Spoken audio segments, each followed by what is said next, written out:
Olá pessoal, bem-vindos ao nosso curso de Direito Processual Civil. Nós estamos falando sobre procedimentos especiais, todos aqueles que estão no título 3 do livro 1 da parte especial do Código de Processo Civil.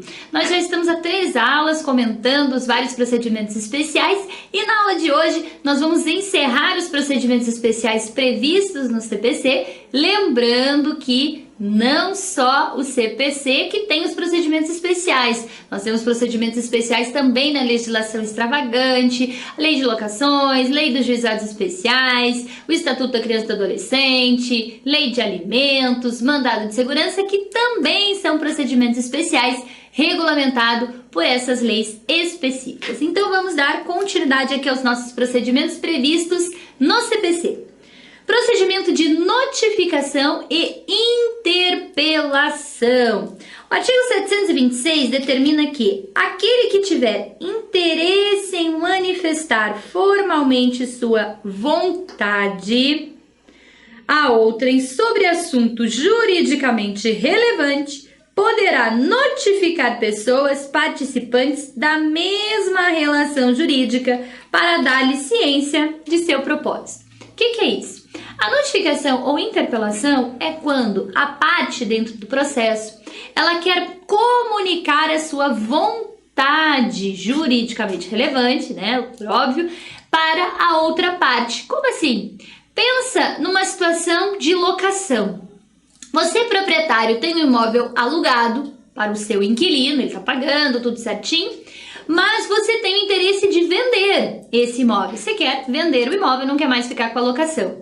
Você pode colocar diretamente à venda o seu imóvel? Não. Você tem que dar um direito de preferência para o seu inquilino, ver se ele tem interesse de comprar o seu imóvel. Então, como é que você faz? Uma notificação judicial para o seu inquilino. Notifica ele para que ele exerça o seu direito de preferência. Aí ele vai falar, sim, eu tenho interesse de comprar o imóvel e concorre em igualdade de condições, ou ele diz, não, eu não tenho interesse de comprar o imóvel, e daí sim você abre a oferta para o público. Então, toda vez que você quiser comunicar a sua vontade, poderá fazê-lo por meio de notificação ou interpelação judicial. Tenho uma relação com uma construtora, quero comunicar a conclusão da obra, quero comunicar a vistoria, notificação e interpelação judicial. Tenho uma relação de crédito e débito, quero comunicar a incidência da mora ou quero notificar para recebimento do pagamento, notificação ou interpelação judicial. Sempre quando você tem uma necessidade de manifestar a sua vontade juridicamente relevante para a parte contrária, poderá se valer da notificação ou da interpelação. Vamos lá? Alienação judicial. Artigo 730. Nos casos expressos em lei, não havendo acordo entre os interessados sobre o modo como se deve realizar a alienação do bem, o juiz de ofício ou a requerimento dos interessados ou do depositário mandará aliená-lo em leilão, observando-se o disposto na seção 1 deste capítulo e no que couber o disposto nos artigos 879 e 903, que dizem respeito ao processo de execução. Então, nos casos previstos em lei, não existindo um consenso entre como deve ser feita a alienação do bem, então como é que acontece isso? Bom, se for uma relação de crédito e débito, esse bem possivelmente será alienado dentro do processo de execução ou dentro do cumprimento de sentença. Mas quando você precisa alienar um bem dentro de um inventário, o sujeito morreu, tem esse bem, você quer vender esse bem para dividir entre os herdeiros, ou você precisa vender esse bem para pagar o tributo, senão não sai a escritura do inventário. Então, a alienação de qualquer bem litigioso, qualquer bem objeto de um processo, não havendo consenso se ela será feita por meio de corretor credenciado do juízo, se ela será feita por via particular, se vai ser lançado nos classificados de um jornal, vai ser anunciado na internet, não existindo consenso, o juiz de ofício determina que a alienação será feita por leilão, que é também chamada de arrematação. E vamos lembrar que como a alienação judicial tem que respeitar aqui o artigo 879 ao artigo 903, significa que a alienação deste bem por leilão deve ser feita, no mínimo, pelo preço da avaliação e apenas no caso de não obtendo o lance mínimo ou não obtendo licitantes que ofertem o lance mínimo, poderá ser vendido abaixo do preço da avaliação, desde que não seja preço vil. E o preço vil para o novo CPC ou é aquilo que o juiz determina no edital de leilão. Então, se o juiz já fixa o leilão do bem X, preço mínimo tanto, ele já está classificando o preço vil. Ou, se o juiz não determinar nada no edital do leilão, o preço vil será 50% do valor do bem. Então, levo o bem para o leilão, não havendo acordo em relação à sua alienação, ele será vendido conforme um leilão judicial, no mínimo pelo preço da avaliação, no caso de ausência de lance ou ausência de licitantes, podendo ser vendido abaixo do preço, só não podendo ser vendido sob preço vil. E daí vende o bem e o produto desse bem, paga-se o tributo, paga-se o credor, enfim, satisfaz a obrigação necessária. É isso, alienação judicial. Vamos lá. Divórcio, separação, dissolução da união estável e alteração do regime de bens. Então, artigo 733. O divórcio consensual, lembram que lá nas ações de família nós falávamos sobre o divórcio litigioso, o divórcio conflito, o divórcio não consensual. Então, o divórcio aqui consensual, separação consensual e a extinção consensual de união estável, não havendo nascituro filhos incapazes, poderão ser realizados por escritura pública, do qual constarão as disposições do artigo 731.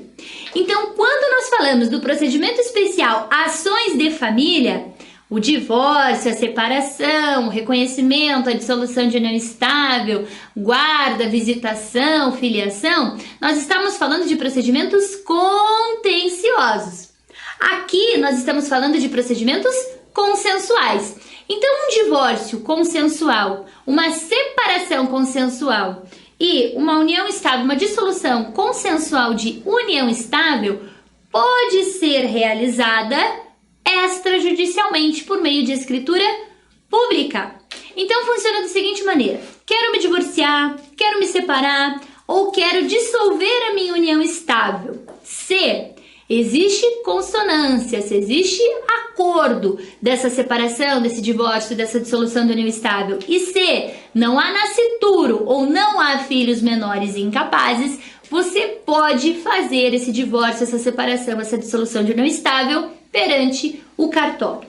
Então você vai contratar um advogado, pode ser um único advogado para o casal, que vai fazer uma minuta, redigir uma minuta de separação, de divórcio, de dissolução de união estável, e com base nessa minuta e a apresentação das respectivas certidões, então a certidão de casamento, no caso do divórcio e da separação, e o documento público ou privado, no caso da dissolução da união estável, RG, CPF, comprovante de endereço de ambos os cônjuges, de ambos os companheiros, determinando todas as prerrogativas, vai até o cartório, faz essa separação, esse divórcio, essa dissolução de união estável e automaticamente num prazo muito mais curto, num prazo muito mais rápido, você tem a escritura pública de divórcio, escritura pública de separação, escritura pública de dissolução de união estável.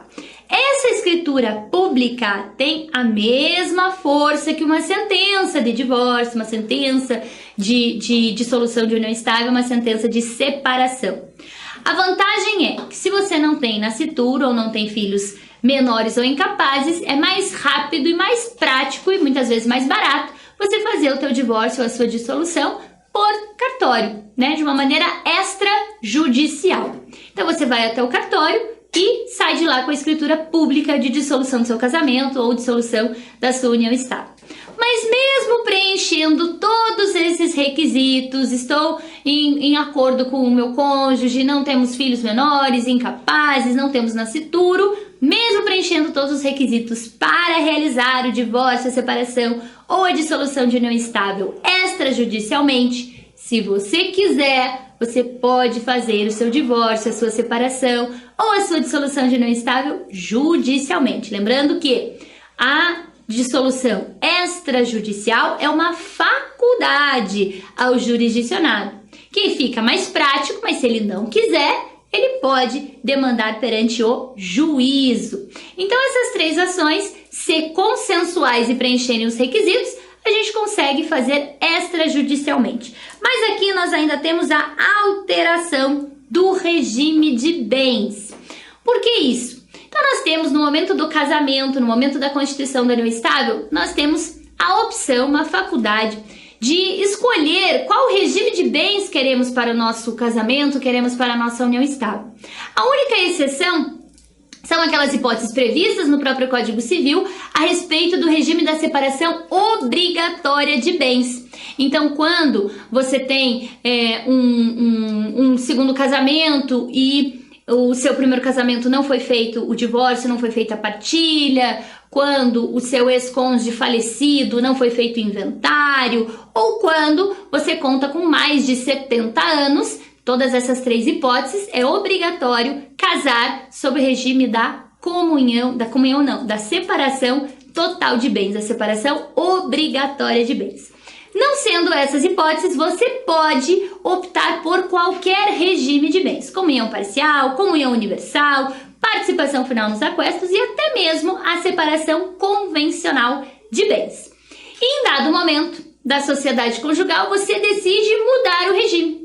Casou lá no regime da comunhão parcial de bens e em dado momento da tua relação conjugal, você quer mudar para a separação de bens. É possível? É possível, desde que seja feito judicialmente e desde que o seu interesse não viole o interesse de credores. Ambos os cônjuges devem estar de acordo com essa mudança de regime de bens e a mudança não pode impactar o interesse de credores, não pode servir para burlar a legislação ou trazer qualquer prejuízo para os credores, mas é possível mediante a ação de alteração do regime de bens. Vamos para o artigo 734. A alteração do regime de bens do casamento, observados os requisitos legais, poderá ser requerida motivadamente em petição assinada por ambos os cônjuges, na qual serão expostas as razões que justificam a alteração, ressalvados os direitos de terceiros. Eu não posso prejudicar terceiros com o meu interesse único e exclusivo na alteração do meu regime de bens. Próximo procedimento especial: testamentos e codicilos. O que é isso? Testamento é quando você tem a possibilidade de deixar a integralidade ou parte do seu patrimônio construído em vida para alguém no seu momento pós-morte. Então, o testamento, ele tem algumas regrinhas em relação à possibilidade de fazer o testamento. O testamento a gente pode fazer a partir dos 16 anos, embora com 16 anos nós não tenhamos a capacidade de fato, devemos estar assistidos pelos nossos tutores, curadores, pais, responsáveis legais. Nós temos, a partir dos 16 anos, a possibilidade de fazer testamento, tem capacidade para fazer testamento. Mas o testamento não é assim, deixar o que você quiser, para quem você quiser, o momento que você quiser. Tem algumas regrinhas para isso. Quais são essas regrinhas? Se não tem herdeiros necessários, se você não tem herdeiros necessários, você pode dispor de 100% do seu patrimônio. O que é isso? Herdeiros necessários. Herdeiros necessários são descendentes, filho, neto, bisneto, ascendente, pai, mãe, vovó, bisavô, etc. e cônjuge. Esses são os nossos herdeiros necessários, descendentes, ascendentes e cônjuge. Se você não tem filhos, não tem netos, não tem ninguém na linha descendente, se você não tem ninguém na linha ascendente, se você não tem cônjuge, significa que você pode dispor de 100% do seu patrimônio. Você pode testar a integralidade do seu patrimônio. Agora, se tem herdeiros necessários, se você tem cônjuge, se você tem pai, mãe, se você tem filho, você só pode testar 50% do seu patrimônio. Então, sempre para se fazer um testamento, é necessário observar essa regrinha da existência ou inexistência de herdeiros necessários. Se você tem herdeiros necessários, só pode dispor de 50% do seu patrimônio. Se você não tem herdeiros necessários, você pode dispor da integralidade do seu patrimônio. E os codicilos? Codicilos são disposições de última vontade de menor valor, são disposições relacionadas a objetos de uso pessoal, a coisas que não têm valor comercial, a coisas que não têm um valor expressivo. Então, por isso, eles recebem o nome de codicilos. Então, acompanhe lá o artigo 735. Recebendo o testamento cerrado, o juiz, se não achar vício externo que o torne suspeito de nulidade ou falsidade, o abrirá e mandará que o escrivão o leia em presença do apresentante. Perceba aqui que o artigo 735 ele faz menção ao testamento cerrado. Mas nós temos, na realidade, 3 formas ordinárias de testamento, que são o testamento público, o testamento particular e o testamento cerrado.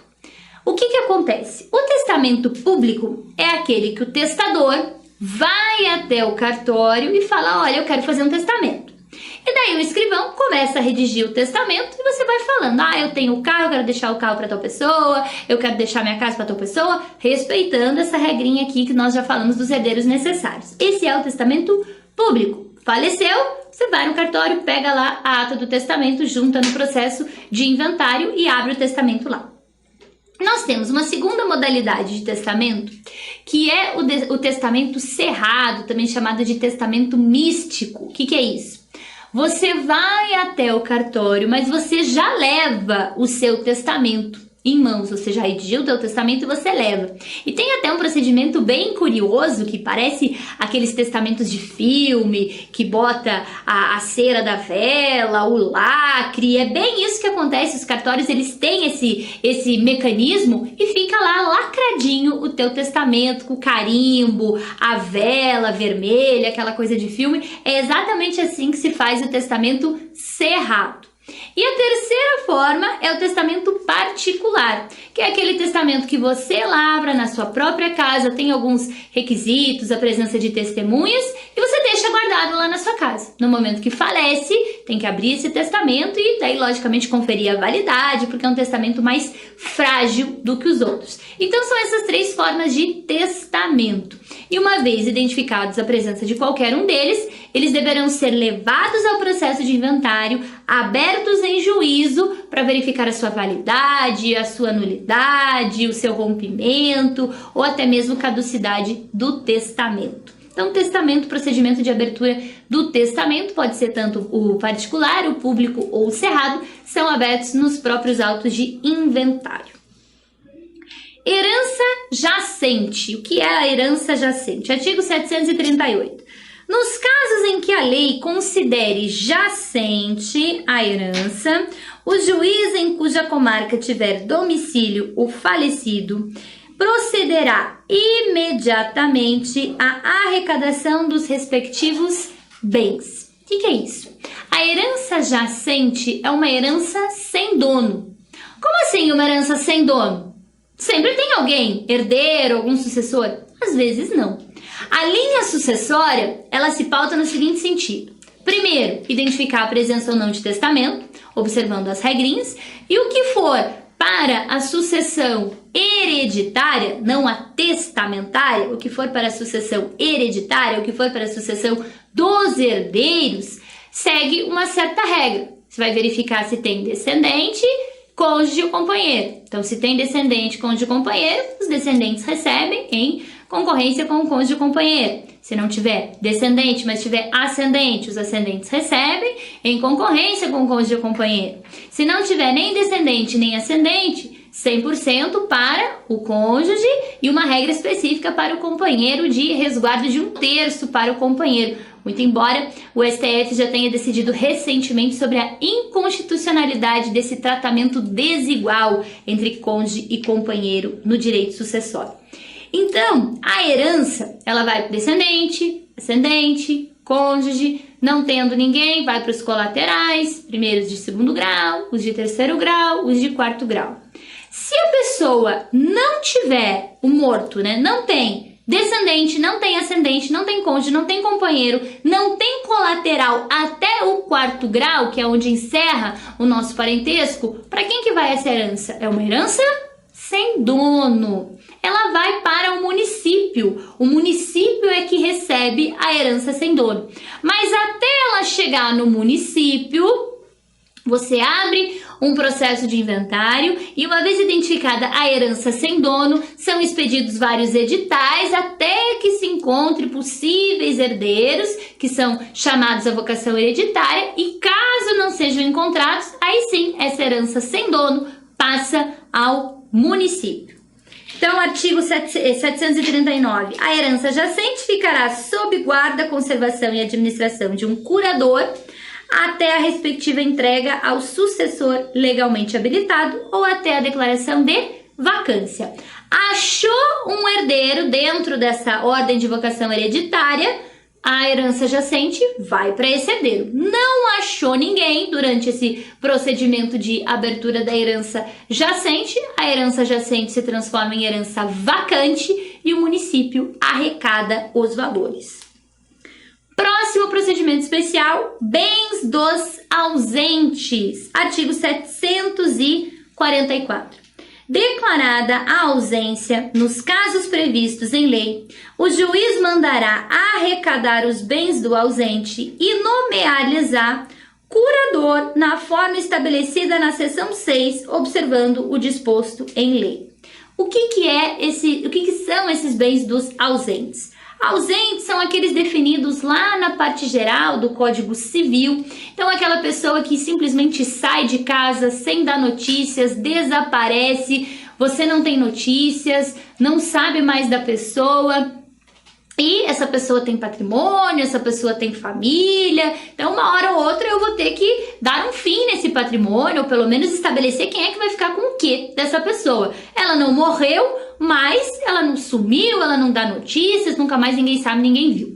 Então, quando a pessoa é declarada ausente, é aberta então a sucessão provisória, onde mais uma vez são expedidos vários editais para se encontrar a pessoa ou notícias, chamando então seus possíveis herdeiros. E a partir dos prazos legais, nós temos a conversão da sucessão provisória em sucessão definitiva. E a partir dessa sucessão definitiva, a propriedade que era resolúvel se torna plena e é possível fazer a partilha dos bens daquele que foi declarado ausente. Então, é um procedimento onde eu identifico a pessoa ausente, quais são os seus herdeiros, chamo todo mundo se habilita no processo, primeiro da sucessão provisória, depois ela se converte em definitiva, para que em até um dado momento os bens desse ausente não fiquem aí no limbo jurídico sem ter qualquer definição. Vão para os herdeiros e os herdeiros podem fazer o que bem entenderem com esses bens. Próximo procedimento especial, as coisas vagas. Artigo 746. Recebendo do descobridor coisa alheia perdida, o juiz mandará lavrar o respectivo auto, do qual constará a descrição do bem e as declarações do descobridor. Coisa vaga é aquela coisa perdida. Alguém perdeu e eu achei. Procedimento especial de declaração do bem com as suas especificações até encontrar o seu verdadeiro dono. Procedimento de interdição. A interdição que sofre um impacto muito grande do Código de Processo Civil, porque o Código é a Lei 13.105 de 2015 e antes mesmo da entrada em vigor do Código de Processo Civil, nós tivemos uma nova legislação, que é o Estatuto da Pessoa Portadora de Deficiência, que altera o regime das capacidades e incapacidades previstos lá no artigo 3º e 4º do Código Civil, e com isso impacta aqui o nosso processo de interdição. Por quê? Porque era possível interditar, né, todo aquele que não tinha o desenvolvimento mental completo, tinha o desenvolvimento mental reduzido, ou era pródigo, enfim. E pelo Estatuto da Pessoa Portadora de Deficiência, aquele que não tem desenvolvimento mental completo ou aquele que tem desenvolvimento mental reduzido não é mais considerado incapaz e, portanto, não está sob efeito da interdição. Então, tem que tomar cuidado com isso. Então, a interdição, ela sofre algumas restrições aqui por força do Estatuto da Pessoa Portadora de Deficiência. Então, vamos lá. Artigo 749. Incumbe ao autor, na petição inicial, especificar os fatos que demonstram a incapacidade do interditando para administrar seus bens. Então, o que é isso? Seria num caso de pródigo, aquele que não consegue administrar os seus bens, ele tem todas as capacidades físicas, mentais, mas ele não consegue bem administrar o seu patrimônio. Ou no caso de uma pessoa que já não tem discernimento, então é capaz, mas já está muito idosa, não tem discernimento na questão patrimonial, é possível fazer a sua interdição, demonstrando a incapacidade para a administração dos bens, e se for o caso, para praticar atos da vida civil, bem como o momento em que a incapacidade se revelou. Então aqui era aquele momento de você interditar um maior que não tinha um desenvolvimento mental reduzido, que tinha um desenvolvimento mental incompleto, alguém com dificuldade tanto para os atos da vida civil como para a administração patrimonial, mas por força do Estatuto da Pessoa Portadora de Deficiência, essas pessoas de desenvolvimento mental incompleto ou reduzido não são mais consideradas incapazes. Então, tem que compatibilizar o Estatuto da Pessoa Portadora de Deficiência com o procedimento da interdição, que é o procedimento adotado no Instituto da Curatela, do Código Civil. O procedimento da interdição tem que compatibilizar essas duas leis para atender à finalidade da norma. Organização e fiscalização das fundações. Então, as fundações estão descritas lá no artigo 44 do Código Civil, enquanto pessoas jurídicas de direito privado ao lado das associações. E para criar uma fundação, é necessário abrir um procedimento especial onde o Ministério Público vai se manifestar, vai ser analisado o objeto da fundação, o patrimônio da fundação, para ver se realmente ela atende aos fins ao qual ela foi proposta. Então, artigo 764. O juiz decidirá sobre a aprovação do Estatuto, das fundações e de suas alterações, sempre que o requeira o interessado. Quando ela for negada previamente pelo Ministério Público ou por este forem exigidas modificações com as quais o interessado não concorde, ou quando o interessado discordar do estatuto elaborado pelo Ministério Público. Então, quando você vai constituir uma fundação, que é esse acervo patrimonial, você leva esse estatuto para aprovação e o Ministério Público faz algumas modificações, você modifica, perfeito. Ou caso o Ministério Público faça algumas modificações, você não concorda ou você não modifica, deve ser aberto um procedimento especial de organização e fiscalização das fundações. E o último procedimento especial, a ratificação de protestos marítimos, também é um procedimento novo, incorporado aqui no novo CPC, aonde serão confirmados os protestos realizados a bordo de navios e embarcações. Então, lá no artigo 766, todos os protestos e processos testemunháveis formados a bordo e lançados no livro diário da navegação deverão ser apresentados pelo comandante ao juiz de direito do primeiro porto nas primeiras 24 horas de chegada da embarcação para sua ratificação judicial. Então, um protesto feito no curso da embarcação, durante a embarcação e lavrado no diário da navegação, ou processos testemunháveis, né? Nós temos testamentos realizados, né, durante a embarcação, todos deverão que forem lançados no Diário de Navegação, a partir do momento que a embarcação chega no primeiro porto, devem ser levados tanto esses protestos como esses processos testemunháveis para a ratificação, para a confirmação em juízo. É como se o juiz fosse homologar